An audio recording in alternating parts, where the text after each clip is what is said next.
Shini Bhagavati Ashadashadyayini Ambatvamanusantatami Bhagavad Gita Bhagavadveshini.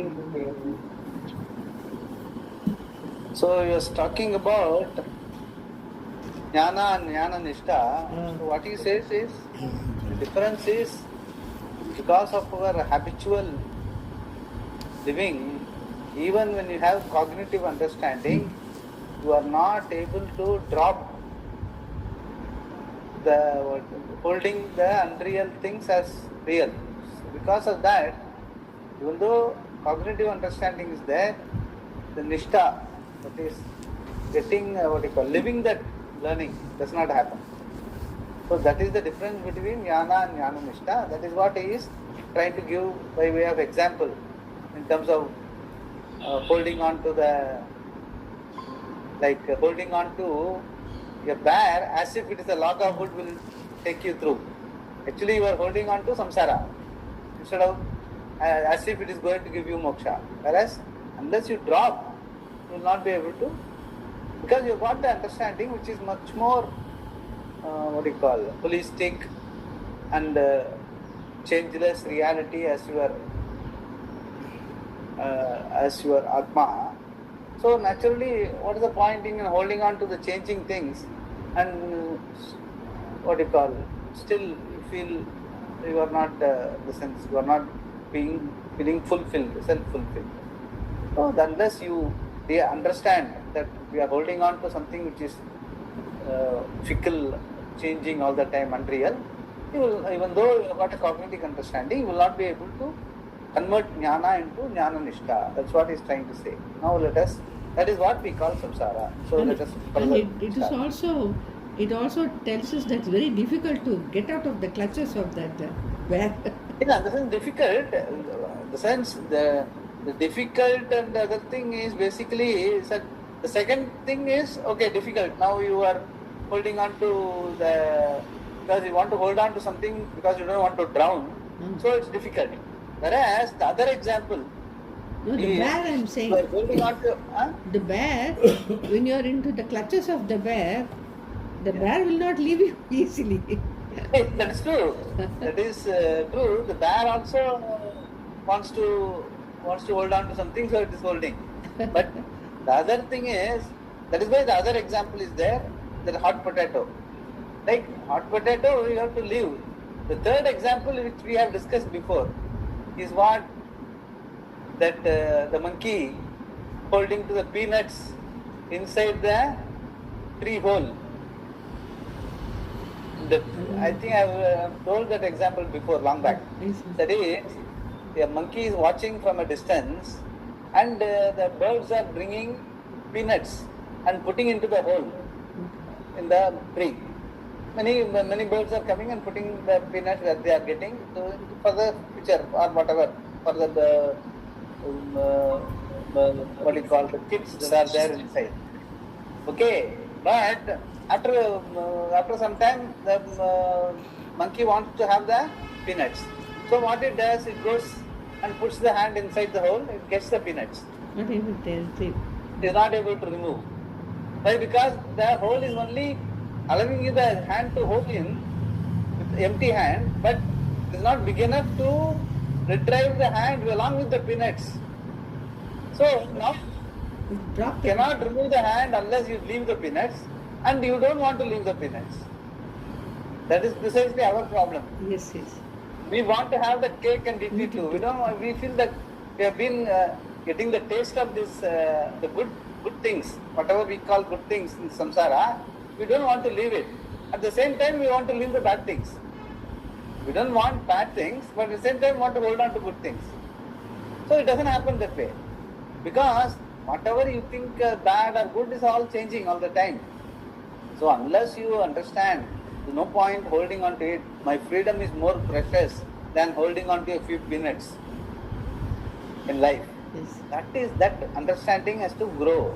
That is what is called jnana nishtha. What the example is only to say differentiate between jnana and jnana nishtha. Nishtha meaning you must have that the wisdom to understand that my reality being changeless is the what you call the permanent solution to my samsara, meaning samsaritvam. Samsara meaning samsaritvam. That my feeling limited is basically because you are holding on to something which is not your reality. That understanding has to dawn. Because whatever it may be, what is not real, you are not going to be at home with. This is what is your reality only. Like even at the relative level, you are better at home, even though you go somewhere for a picnic and all that. After a few days, you feel better to be at home. You want to come back home because you feel more at home with your home. The same way, your reality is the home. Your home is the reality. Unless you have that understanding, you will always look for something outside, and it is not going to be satisfying. It will all be temporary, ephemeral. Since it will be there for some time. Afterwards, whatever good also will feel bored about or you want change and all. So every time, perennially you will be changing. You will be seeking all the time. That you at some point in time, as you grow older, you feel that it's a futile exercise. What is it we are doing with our life? So that is where your reality understanding has to take root. No, this is how I have to. For me to be at home with myself, I have to own my reality. That is very obvious. Unless your reality, even in Prapancha we see this.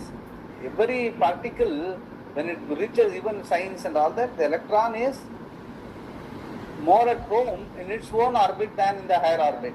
Like that we see in science everywhere. The higher energy levels is basically saying that I don't want to be at that higher energy level. I want to be at home. So they want to shed and come back to its own orbit. So like this. So everywhere it's only a natural. What is natural is to be at home. What is your homestead is your reality. What is the reality? Atma. So that nishtha, that understanding should be converted into nishtha. Initially by vairagya and viveka, and later once you have gone through the whole thing, where you have analyzed to the help of the Acharya and the Upadesha by the Gita, you must be able to slowly, by nididhyasanam, by analyzing the whole thing, seeing your reality situation in your life, you must be able to settle at home with yourself. And that is why nididhyasanam helps.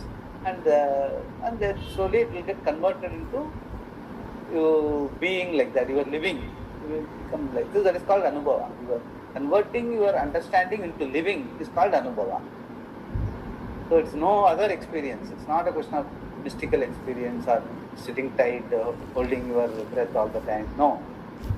The understanding has to sink in and it becomes part of your living. That is called nishtha, jnana nishtha. That's what he is telling. Now let us go here. Keep holding on to our notions even though the nature of the self is self-evident. And that is the nature of Brahman. All the words that indicate the nature of Brahman are the self, like Satya, Jnana, Ananta, Shuddha, pure, Buddha, enlightened, Mukta, free, etc. are only to eliminate the I notion that we have in what is not I, Anatma. These words that are the Lakshana of a Brahman are meant to negate the varieties of notions we have about the Atma based upon the Anatma. The properties of one have been superimposed upon the other and that has to be sorted out. Even though the whole pursuit is in the form of dropping, and we do have the capacity to drop, there seem to be some difficulties. People tell me all the time that they understand this teaching very well, but still they are in pain. Not physical pain, but mental pain. This is only because of incapacity to drop things. Why should they not drop something that is hurting them? They want to drop it. Nobody wants to have pain. What causes mental pain after all? It is nothing but a particular form of thinking. We do not even need to drop that thinking. We just need to understand that this thinking is just thinking. Then you will find that you have nothing to do with pain. Just let the thinking be. You need not bother about it. Yeah, identification. So even though the thinking itself may not say because of your lifestyle and all that, you have to continue to do the certain activities. That certain activities require thinking, so the thinking will be there. But the identification should not be there. In the sense, just let the thinking be. You must be an observer to the thinking. Okay, I'm thinking this way, but because I'm used to doing this in this way, in this particular situation. But I am not the thinking is because of me, but I am not the thinking. That identification has to come down. The identification has to be dropped. That is precisely what is important. Not the thought itself, but identification. Yeah. Removal of the obstructions is gaining the result of. Removal of the obstructions to gaining the result of jnana is jnana nishta. Removal of the obstructions to gaining the result of jnana is jnana nishta. Yeah. Removal of the obstructions to gaining the result of jnana is jnana nishta. If in spite of understanding this, a person is not able to drop his notions, we have to say that the knowledge has some obstruction. The psychology of the human mind has its own logic, its own truth, and therefore we have what we call a commitment to the pursuit of knowledge. Jnana nishta. Knowledge, jnana is good enough. The conscious Atma is self-evident. That consciousness Atma is myself, it is Brahman. It is so simple, but at the same time there seems to be some difficulty. Therefore the word nishta is added to jnana. It is all based on the experience of seekers. It is against any logic, really speaking, because when Atma is consciousness and that Atma is Brahman, all you require is discrimination between Atma and Anatma, Atma Anatma Viveka. The Shastra is the means of knowledge pramana, which makes it very clear that the self Atma is Brahman. It is eternal Nitya, it is pure Suddha, it is limitless Ananta, it is unattached to anything, Asanga, it is free Mukta, it is the basis for everything, the Adhisthana, the truth of everything, the Satya, without which there is nothing. All that is here is Brahman, and you are that Brahman. Where is the problem? Every word is clear. Still, even though a seeker has a proper teacher and has listened to the Shastra from that teacher, he or she goes on complaining. What does it mean? Seekers have their own experience which defies all logic. The role of Shravana in removing the obstructions. Shankara recognizes this. The Shastra recognizes this. And all the teachers, acharyas recognize this. Therefore the Shastra says, the self, my dear, is to be seen, inquired into, analyzed and contemplated upon. Atmava are drashtavya, shrotavya, mantavya, nididhyasitavyaha. Nididhyasitavyaha. So this is a famous statement by Yajnavalkya to Maitreyi in Brihadaranyaka Upanishad. Atmavare, are meaning he is talking to his wife. So he is talking in very equal terms. Are, Atmavare, drashtavyaha. Drashtavyaha means what? You must be able to see it as clearly as a fruit on your palm. So, Pastha Malakaiva, which we have seen before. So, how to, the drashtavya has to happen how? By Shrotavyaha, by Shravanam, Mantavyaha, by continuous analyzing with all your doubts and all that.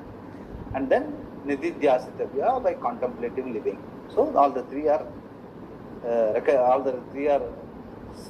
seen as a upaya, so that the jnana can be converted into jnana nishta. Continuous Shravanam, Mananam, Nididhyasana is not one time. You have to punah Shravanam kurya. You have to keep doing it throughout your life. That is why that all this Prasthanatraya, so many texts are, so many Upanishads are there. Gita itself, so many times we go through. Then an analytical tool called the Brahma Sutra, all that are there is because even though it is a simple truth, for it to grow in your life as a nishta, all these are prescribed. Shrotavyaha, Mantavyaha, Nididhyasya. That Shankara is discussing now. Yeah. The first two. 1 second, Swamiji, something happened. So we are in all that is here. That's what we are. Where we are, right? The role of Shravana in removing. That further. Yeah. Shankara recognizes this. The Shastra recognizes this, and all the teachers, acharyas recognize this. Therefore, the Shastra says, the self, my dear, is to be seen, inquired into, analyzed and contemplated upon. Atmava are drashtavyaha, shrotavyaha, mantavyaha, nididhyasitavyaha. The first two seen and listened about should be enough. The self is always present, prasiddha, but as a doer and an enjoyer in a word as a samsari. It has to be known as Brahman, which is not subject to any problem, for which we should give up the I notion in what is not I anatma and remove all doubts about it through listening to the Shastra. The rule to hear or listen has the meaning of inquiring, vicharane. The Shastra says that Atma, which is Brahman, is not a samsari. That Shastra is in the form of words and therefore has to be analyzed and understood by you. Only two instructions should be enough here. First, Atma is to be seen, drashtavyaha, that is to draw your attention to both your confusion and the solution.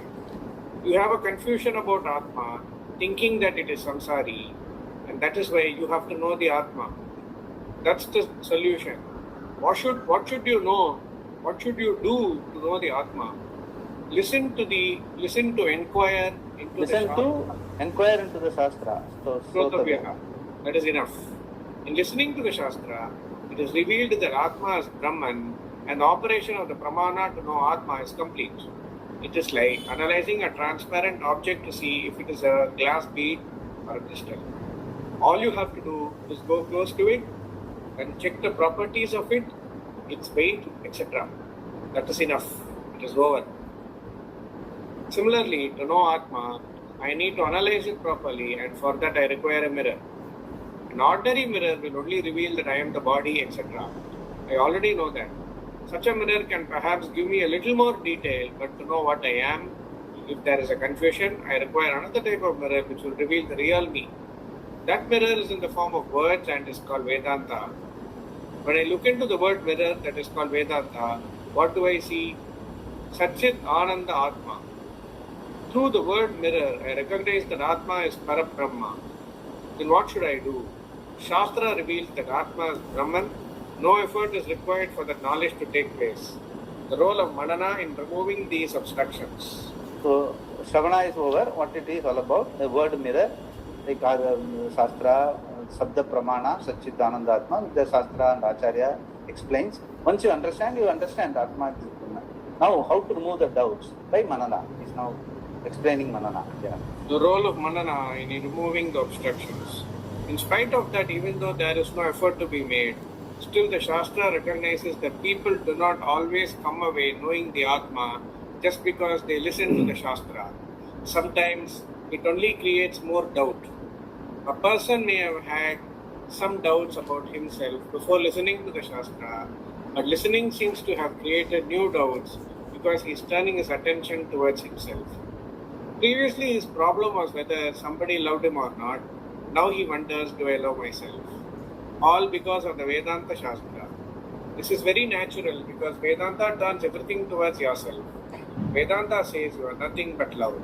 Yeah, basically, when we keep on discussing that, Desa Kala Vastu Aparichinnam, timeless, spaceless, objectless being is my reality. Whether I am able to be at home with that understanding. Some people feel, what is there? If I am timeless, spaceless, objectless being, what is the big deal about it? What is the point in knowing that? That sort of a doubt may come. Previously, those doubts were not there. So now that doubt can come. That has to be cleared by doing manana. Yeah. There is no reason for you not to love yourself. But this fellow says, I do not love myself. I am only 5 feet and 4 inches and I do not like it at all. What does it mean?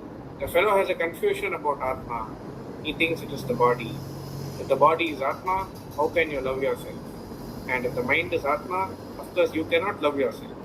And again there are others who will protest that you cannot be Ishvara since you are not omniscient, etc.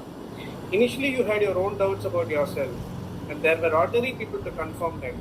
But now you find there are philosophers, religious people, and even huge organizations with millions of followers confirming your misgivings about yourself. When all these people are protesting against you being Brahman, there is a pressure to conform. At least in listening to Vedanta, I thought, I am not that bad. When the rishis say I am wonderful, definitely I cannot dismiss their desirable vision and conclude the opposite, that I am not wonderful. When all these people gang up against me, perhaps it is better to be one of the gang. Otherwise, I am one against so many. I am as lonely as non-dual Brahman. What Vedanta says is so desirable because it tells me I am Ananda, I am everything. And there seems to be some logic to it and also the confirmation of my own experience. No matter how depressed I may have been, there has always been moments when I laughed with abandon at a joke. What does it mean? I have to do an analysis manana and compare what all these various schools of thought that challenge the vision of Vedanta say to my own insight about myself and determine which is true in the light of what the Shastra says. I have to determine if there is any truth in what they say or not. It all has to be thoroughly analyzed. Therefore, the Shastra says, Atmava are mantavya. Sometimes you will hear people say that they have a conviction that Atma is Brahman. Those who have great conviction in the Atma Jnana are all victims of wrong thinking. I can have a conviction that I will go to hell, that is okay. But Atma Jnana has nothing to do with conviction. Conviction is mental, it is some kind of a thinking, some kind of hope, etc., which moves you to commit yourself to something. But this is not a matter for conviction. I know what I am. Then what? I have no problem.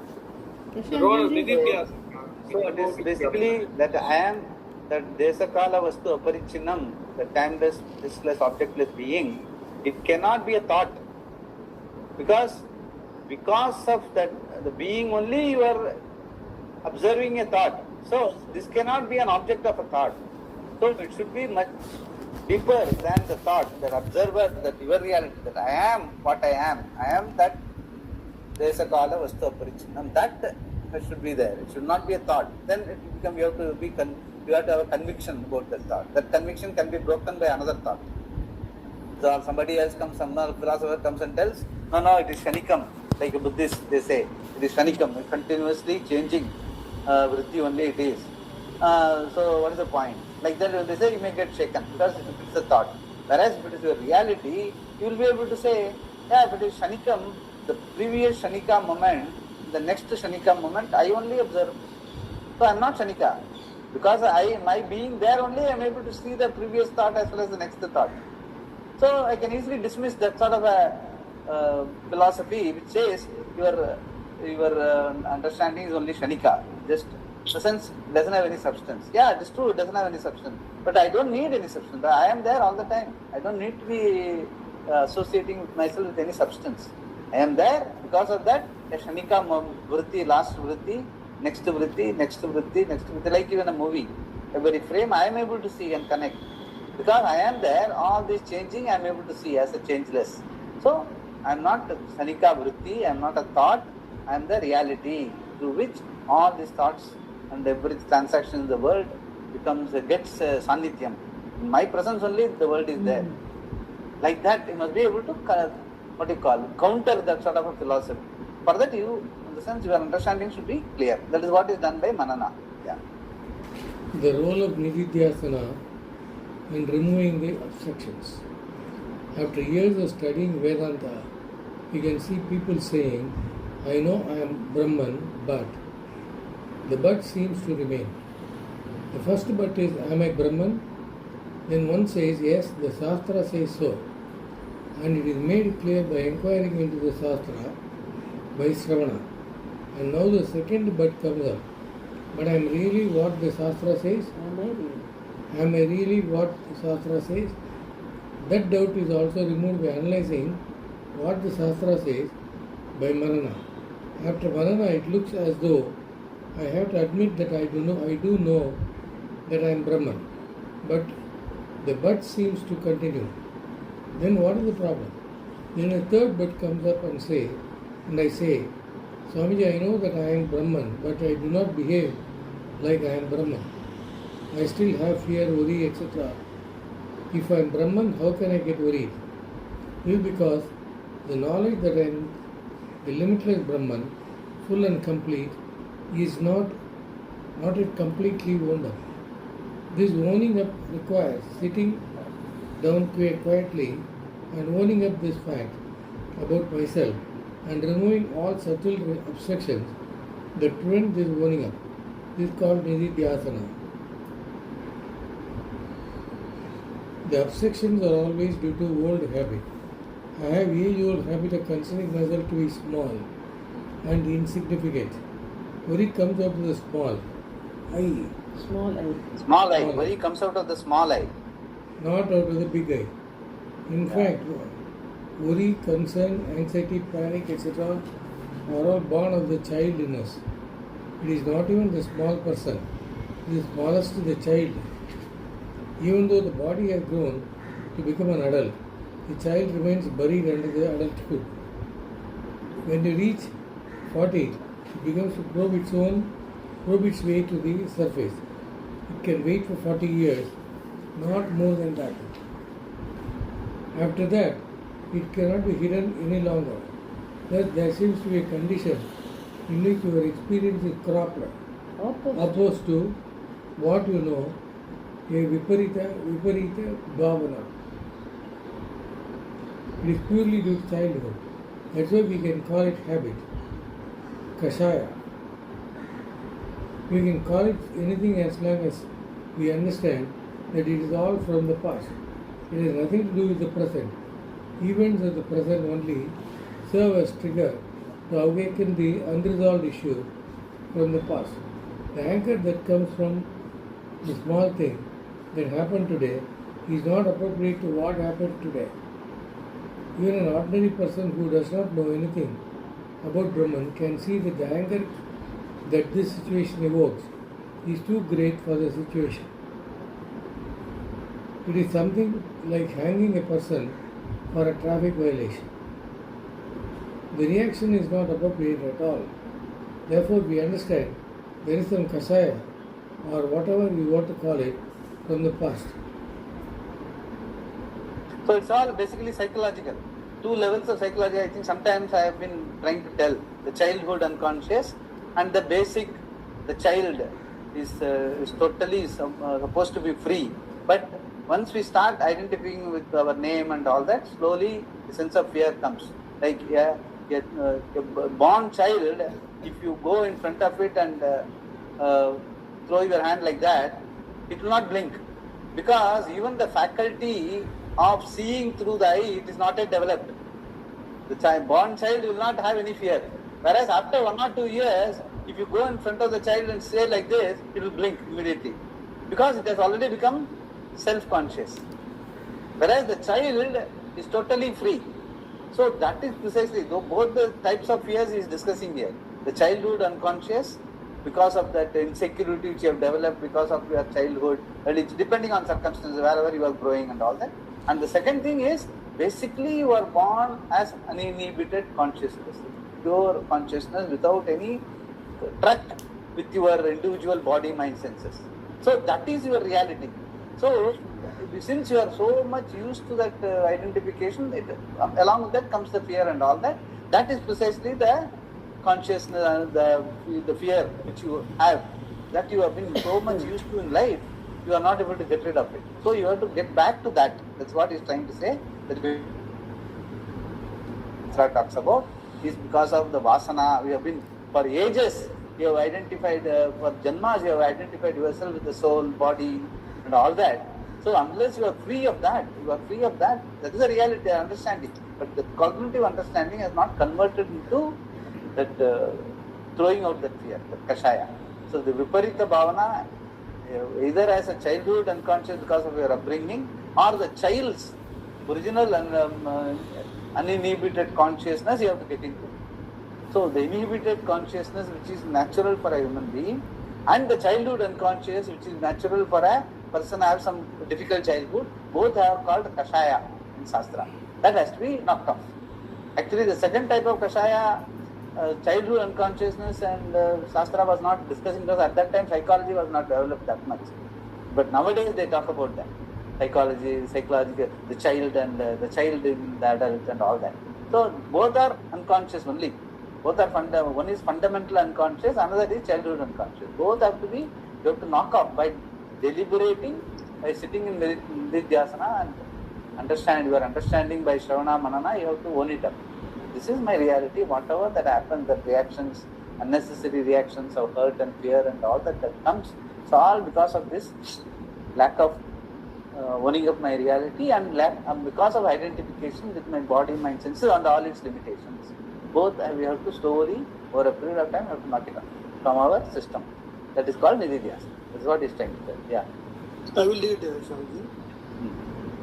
Shall I read? Yeah, read. By the past, we do not mean past karma. That can only create situations wherein we can feel... I think you have to... Yeah, that's correct only? Correct only. Yeah. By the past, next para. Okay, yeah. No, but I think you, from Viparita Bhavana, the previous para you read. What I have Previous, just now. okay. Read from the obstructions are always due to old habit. From that, Swamiji is asking. Yeah, he's correct. Oh, that one. I think we have crossed that. No, okay. We have crossed the it. obstructions are always due to old habit. That one? Yeah. The obstructions Sorry. are always due to old habits. I have an age-old habit. No, we should start from by the past. We do not mean past He's karma. already read 3 paras. He read 3 paras, no, from there. No, I first started from by the past only. Yeah, that's correct. So you are correct, you are That's correct. correct. I am exactly keeping the paragraph. Yeah. Right. Start. Yeah, okay. I am following very closely. Yeah. By the past, we did not mean past karma. That can only create situations wherein you can feel happy or unhappy, depending on your own disposition. It can give you a disease or some external mishap, etc., which are not conducive for comfortable living. But it cannot give sorrow, dukkha, that comes purely from yourself. And the self is Brahman, in which any situation is simply absorbed. Where is the question of a reaction of anger, etc.? The one who is free and full, who knows he is Brahman, cannot be angry. Once, 2 Swamis that I know, one was perhaps in his 40s, the other in his 50s, were discussing some verses in Viveka Chudamani, where there is a description of a jnani, a wise person. The description of the wise person by the Shastra is meant to be prasama. Prasamsa means praise. Prasamsa means praise. Yeah, praise. Yeah. Prasamsa, yeah. Swamiji, 1 minute. Something is parents and something is happening there. What's that? Huh? Parents and something is happening. Some problem is there. No, They are not able problem. to follow. No problem. There is some work going on the road. Okay. So I was saying But you are recording may able to not be. record, right? No problem. Recording may not be. All the sound will come. We are recording. Okay. Is it coming from my... No, Not from you, here. uncle. You are following. We have some Their sound. end. At their end. It doesn't matter. You read. Yeah. So we close the window. Prasamsa, praise, and not to make any judgment about who is a jnani. The description is purely meant to inspire a person so that he would love to become a jnani and therefore pursue knowledge. And sometimes in the description of a jnani, we understand the nature of the knowledge itself, and so it becomes a means to reveal the Vastu. Vastu. One of these- Vastu means reality. So here, a sort of a situation is told in the Shastra where a prasamsa of a jnani is done. The praise of a jnani is done. So in that context, one of these Swamis, how he is talking about it. You read it. Yeah.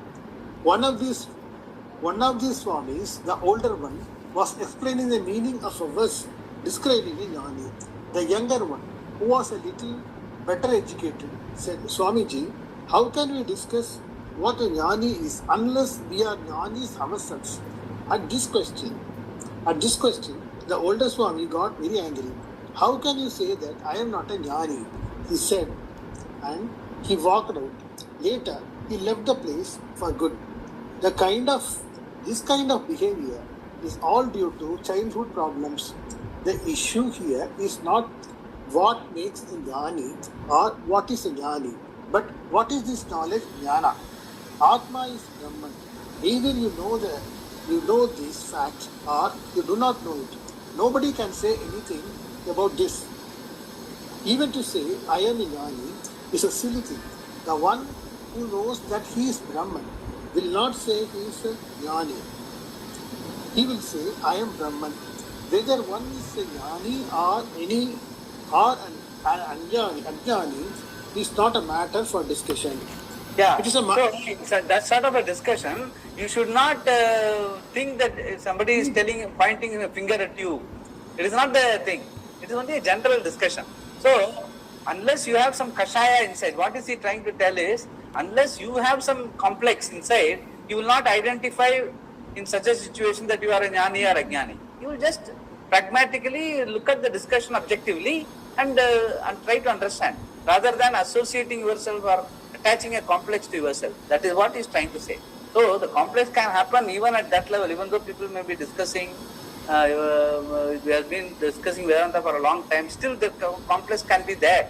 That only prevents you from owning up that reality. That can happen. That is why he has given this example. Yeah. Swamiji, I wanted to ask you even before, Hastamalakar is Shankara's disciple.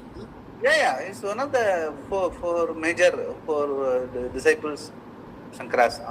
Because you mentioned in the Hastamalakya is beautiful. It is in the sense, the one Hastamalakya is is a text where Shankara explains what Hastamalakya told. What the disciple told, Shankara explains. Thereafter only, actually he was not even a disciple at that time.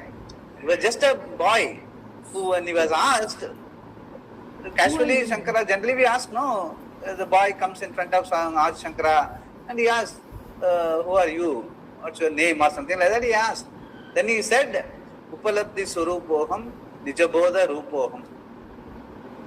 Naturally, if he cannot tell it to even his parents or anyone else, because they will think that he is mad. So for 10 years he was keeping quiet, and people were worried, why this fellow is keeping quiet, he is not talking, maybe some problem is there. So they wanted to put him in front of Shankara. Mahan, please do something for him, this boy is not interacting at all, he is just sitting there. Then Shankara asked him, just wanted to find out, okay, Shankara asked him, who are you, what's your name and all that.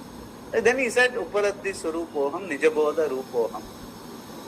So he straight away said, my understanding is, I am the Bodha Surupam Chit, Upalabdhi Surupoham Chat.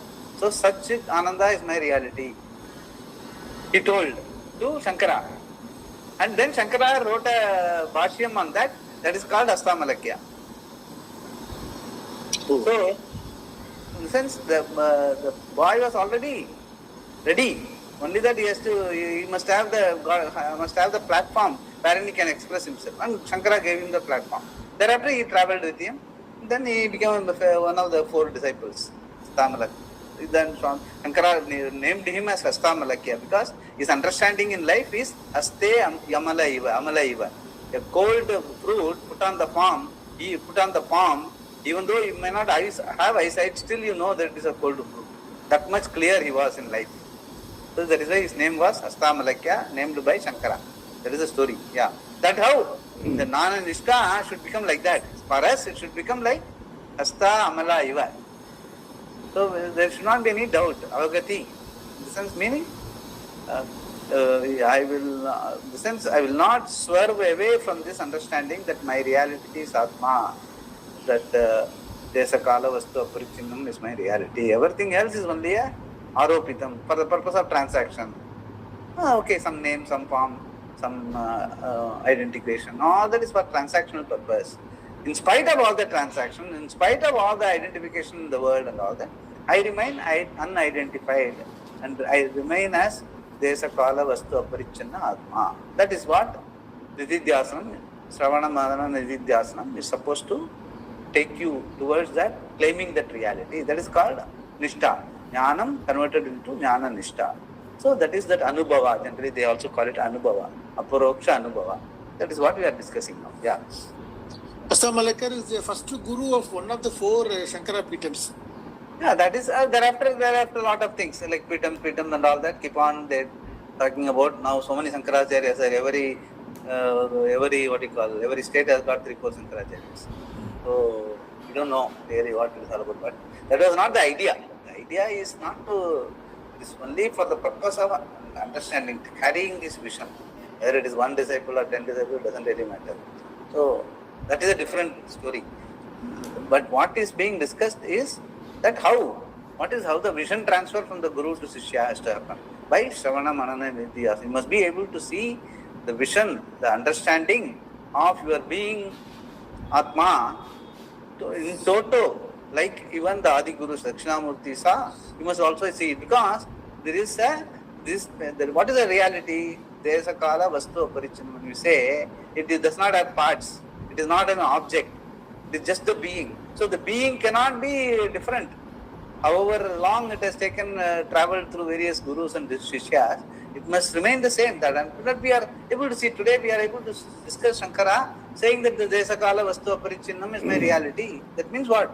It has not undergone any change or any dissipation or any improvement.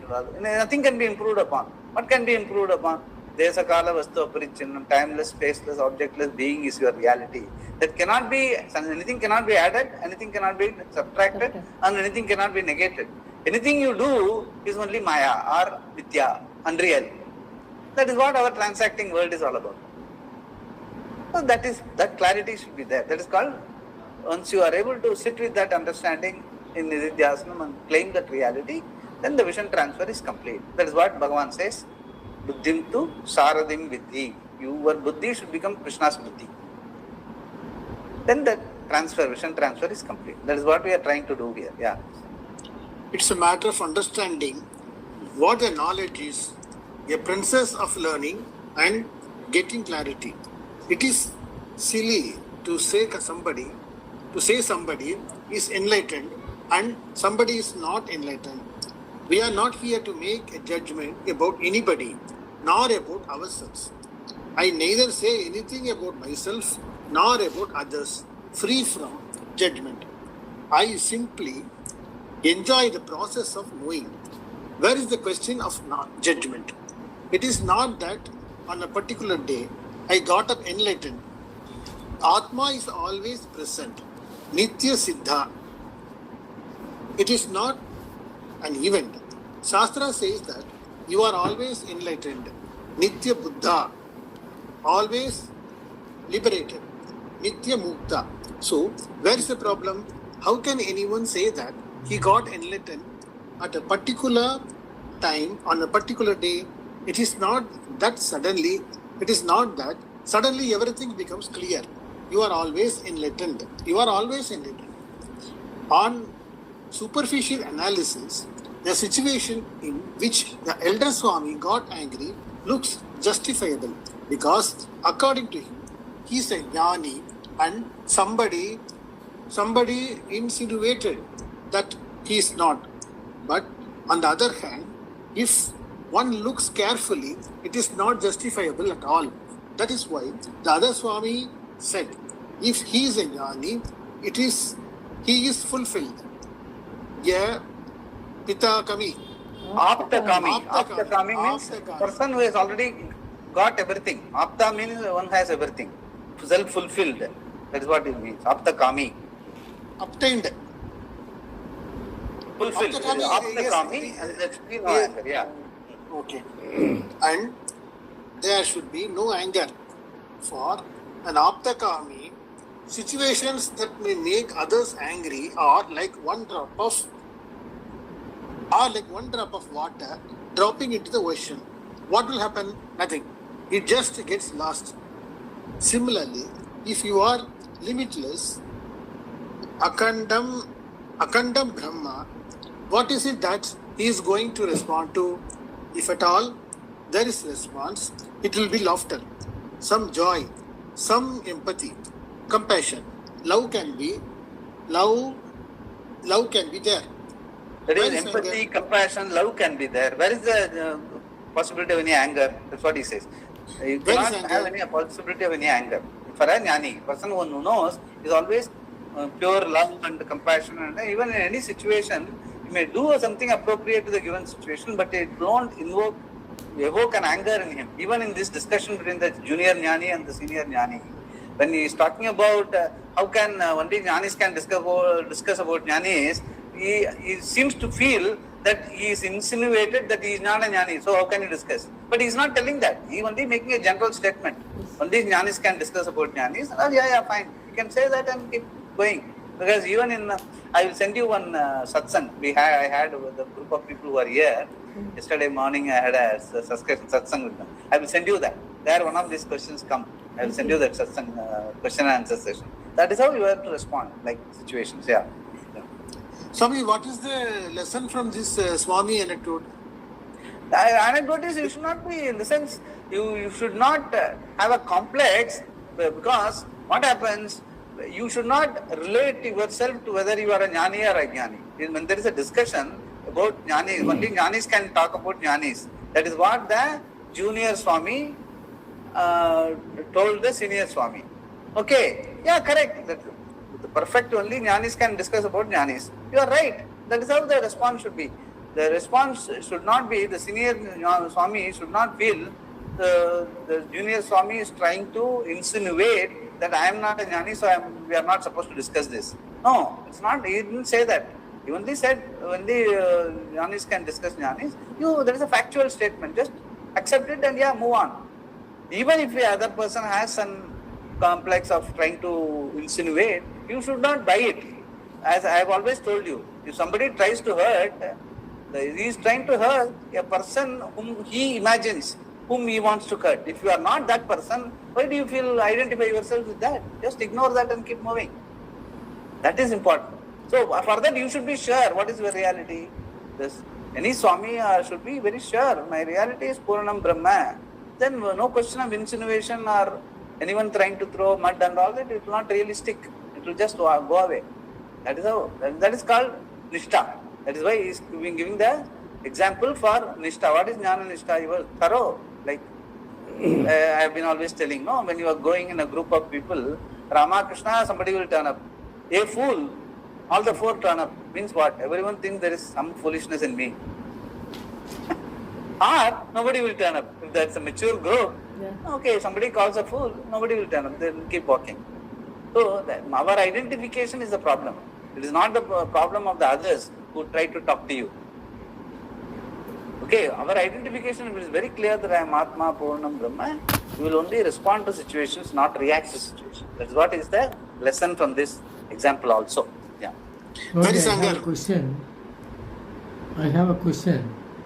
Yeah. I go to somebody's house, respecting himself as a senior or elder person, and he doesn't treat me like that. He asks me to sit outside the house, but I get hurt that I have not been given respect. This is because I consider myself as the person he is trying to insult. I need some explanation on this. Yeah. See, that definitely, because you are at the relative level also, your judgment about yourself and his judgment about you are at variance. That is the first thing. That is at the first level.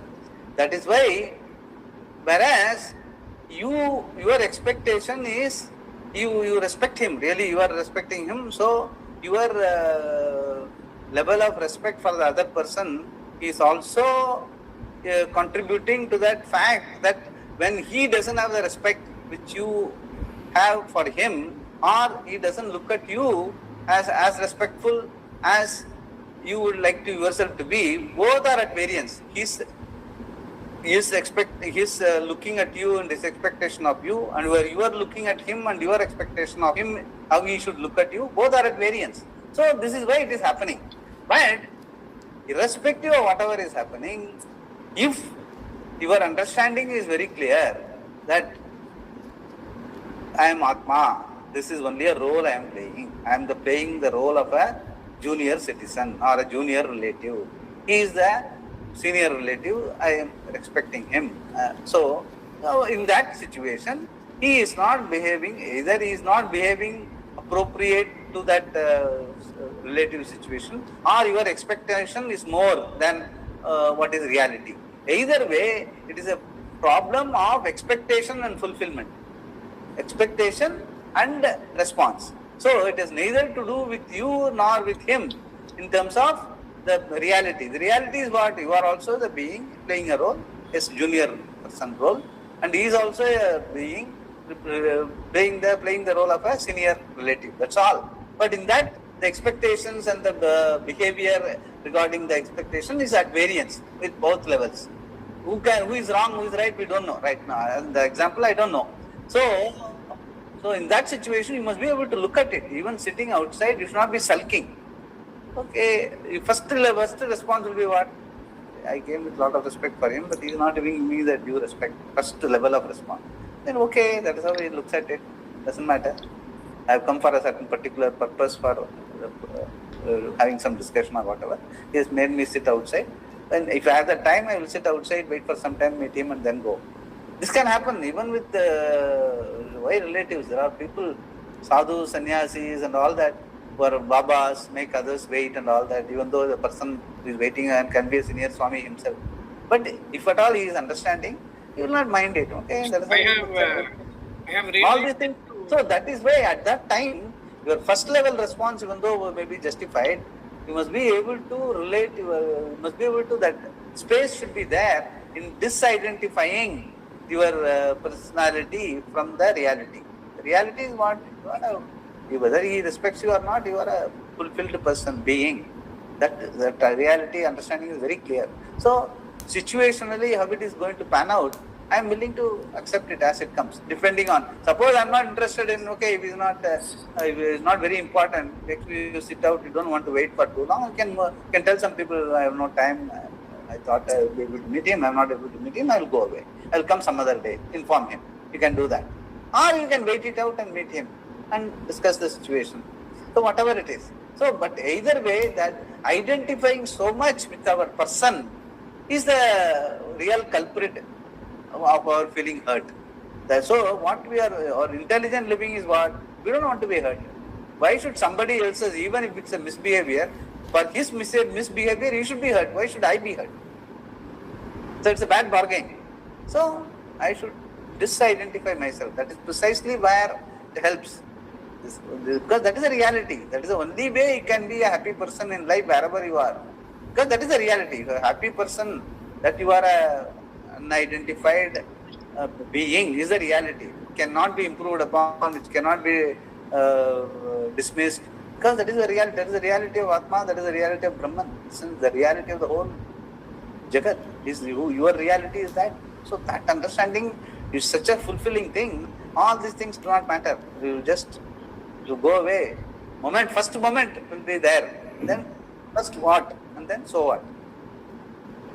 Then you will settle down and stay in the situation and do what you are supposed to do. What is practical, what you have come for. You will just go ahead, and he will be also sometimes surprised, making you, perhaps if all is really wanted to insult you, in spite of that you feel insulted. No, do not feel insulted. It will perhaps make him understand, I should not have done that. So all those things can be there, but that's all corollary benefits. The first thing is, I won't be hurt. I won't allow myself to be hurt by anybody. That pratigna should be there. That pratigna comes out of your understanding of your reality. Swamiji, but as I feel, if you do not have the understanding that that person is not me, and if I don't, after reading so much, if I still don't understand, then what I am doing is mithya, I feel. I am the mistaken identity in terms of the fact. Correct. The whole thing is that identification. The identification is you are identifying with a changing thing, whereas your reality is Purnam. So identification with a changing situation is mithya. That is true. That is what you have to that is at first level. Listen, that is precisely what this Shastra. There is a uniqueness about Vedanta is only that. You don't have to do anything to change. You have to cognitively, your cognitive understanding should be converted into reality in terms of your living. That is called Nishtha. That you must be able to bring up at any situation, whatever be the situation. Whether it is good or bad or ugly. Okay, at some point, at some situation, it can happen, other way also it can happen. You go to some place, to meet somebody and he gives you undue respect. Just they, as you know, enter, they have a battalion of people and they do start doing Pada Puja and all that. So we will surprise, what is this? They are not necessary. But okay, just allow it to pass. Okay, they have some Shraddha, do it. Quietly walk in. But don't identify yourself. Oh no, I am worshipped. That is why you must be a translucent conduit to Bhagavan. If at all they are doing any Pada Puja, they are not doing it to you. They are doing to Atma, the being, the Ishvara. So you must be able to pass it on to Ishvara. Ishvara, they are doing puja for you through my. That must be the immediate response. Then you will not identify. Then you will not be. So both positive and negative, you must be able to dissociate yourself. Because there is nothing positive or negative about anything. Just being. Very important. Actually, when we go to meet Jagadguru Swamiji, especially in Chennai, other places I don't know. In Chennai, when you go to meet Jagadguru, you have to have an uniform. Panchagajam, Tappai, Veshti, either like that. When you go like that, they consider you in a way. All this is that's all there. That is what no. North India, they don't have such rules. They are very comfortable. The identification gets embellished, further and further embellished. More and more, you are getting into what you call transaction. That is very important. We have to be alert to those things. Very important. That is what this is talking about. All the time we are talking about that. Yeah. In Vaishnava temples, this happens, Swamiji. For Ayyangars with Panchakacha, they will be in the first row. Then Ayyangars second row. Then all others outside. That is what Swamiji is telling. All of this, all the things are happening. No, I have myself seen Andava Ashram in the road where publication office is there. There is an Andavan Ashram. I used to visit regularly. Once they know, once you go with that Vibhuti and all, you will be given the last Tirtham. It's all Mithya. It is all part of the protocol. It's all, no, it is all what we call. Already Mithya, you are embellishing the Mithya with further Mithya. Yes. So that is why you must be able to look at it. You should not get angry or you should not feel jilted and all that. You must be able to take it. That is why, the Daya and Shama. You must be able to be compassionate, you must be able to empathize. Both are equally important. Because what you understand as Satyam, they may not have the understanding. So, to that extent, you must be able to be compassionate and accommodative. Don't have expectation. Just play as per the rules. Just no expectation. Yeah. Just to say to ourselves that we will not be affected by this behavior of the others. Yeah, those things are very important. You have to say, initially you have to say all that. Verbally you have to say, I am Purnam. I am not going to be affected by these things. But slowly it will become yathartham for you. It becomes spontaneous. It becomes part of your personality that you will never respond to anything like that. There is no reaction. You just go and do what you are supposed to do. You go to there to pray. Go to Andavan Ashram to pray to Narayana. Pray to Narayana, whether they give you prasadam or not. You just pray and take some tulsi or something and come away. That's all. Absolutely. Go for prayer for being one with Narayana for that moment. That is your reality. You are only playing it out. That's all. Every time you go to the temple, you must do that only. No other demands, nothing. Just be one with Ishvara. Because that is your reality. Actually, not because you are trying to make it up. Yeah. Actually, to answer Uncle's question, my question, Swamiji had sent that note. Even in the Atmavan, who thinks it is personal, that Atmavan also is powered by the same Atma, Satchidananda. There is no second Atma, personal Atmavan. Samsari Atmavan has to understand that Atma is asamsari. Samsaritvam is Mithya, and the personal Atmavan consider himself samsari because of lack of understanding of reality, Atma. Very much true. That's what it is. It's all the same thing. There is no second. That is why it's called Advaita. There is no second. Whether it is a samsari or asamsari, the Atma is the same.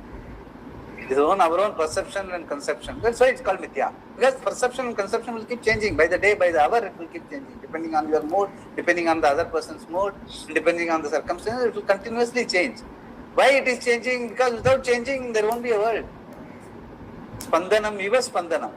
Only because it is changing, you are seeing in a world. Otherwise, if it is not moving, no, you will not see a world. You will see only Atma.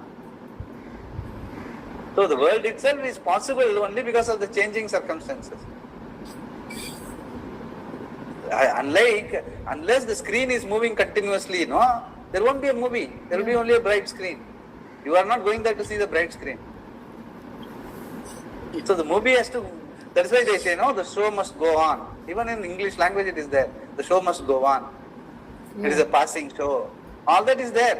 Because the person who has created the movie Dream Merchant, he knows very well. Unless it is moving, it is not a movie. It has to be changing. And you cannot complain that it is changing. Right? Otherwise, you won't be able to see a movie. Likewise, life also is the same. There is no difference. Shankaracharya, the movie is technologically otherwise they would have quoted nicely movies. Nowadays, today we have got the whole life is nothing but a movie. That's a 2.5 hours dream. Our life is a lifelong dream. It is why it's called Swapna. Dirgha Swapna. Long dream. And ignorance is Nidra. Nidra is total ignorance. Swapna is convoluted ignorance. Ignorance born avidya, kama, karma. All your sukha, dukkha and all that. Variety. Ignorance, Swamiji used to say, Vadakamathu Kottaiki, Pattu Kunjalam. That is our life. So you don't have to do anything. You have to only understand that this is Vadakamathu Kottai. That's all. Like somebody asking the question also, between Jnani's Vairagya and a Sadhaka's Vairagya, what is the difference? For him, it is spontaneous. Why? Because குப்பை மேல வைராக்கியம் வர வேண்டிய அவசியமே இல்லை. குப்பைன்னு தெரிஞ்சாலே போறோம். குப்பை மேல யாருக்கான வைராக்கியம் வேணுமா? Once you know குப்பை, it is, you know very well. You will keep away. So that is how it is. That is the difference between Satyam and Mithya. We'll stop here.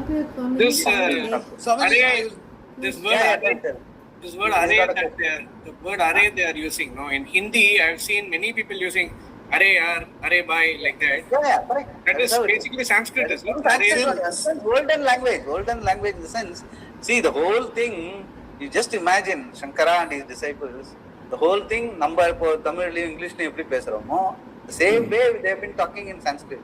So the language they have used, it looks very difficult for us. We need a bhashya, somebody, Swamiji has to comment and I have to comment and all that. It's so difficult. We made it because we don't know the original language in which the rishis conversed. For them it's all very yathartham. For them it was very real, very nice and beautiful. So Kumar, you were asking something. What? Yeah, no, I will complete this paragraph of Swamiji episode. Small paragraph, then we'll move to the next one. Yeah, correct. Yeah. And just perhaps the Swami who got angry did have the understanding of the Shastra. In spite of understanding, if there is still inappropriate anger, inappropriate hatred, and inappropriate sorrow, we call that Viparita Bhavana. Precisely what he says. Viparita Bhavana means we understand cognitively, but it is still not soaked into my. I am not able to respond to situation in that understanding. That is called Viparita Bhavana, that gap. That is what is taken care of by constant Nididhyasanam and all that. Yeah. For that, we have to contemplate. For that, we have contemplation on what we know, Nididhyasana. Thus, the Shastra says, Atma va Nididhyasitavyaha. Atma va are Nididhyasitavyaha. But this is what Maitreyi was told. No? Yes, exactly. Yeah. Removed by this contemplation. With that in view, the Shastra adds one more word, Jnana Nishtha.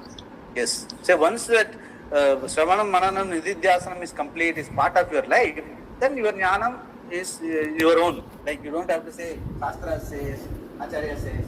You can very clearly say, my reality. So that's called Nishtha. So then only it becomes your own. That is the Anubhava. That is where it's called Anubhava. Cognitive understanding converted into lifestyle or living. It's called Anubhava. There is no other Anubhava. That's what we are talking about. Purnamada Purnamidam Purnat Purnamudachyate Purnasya Purnamadai Purnamavasishyate Purnasya Shanti Shanti Shri Guru Namaha Hari Om.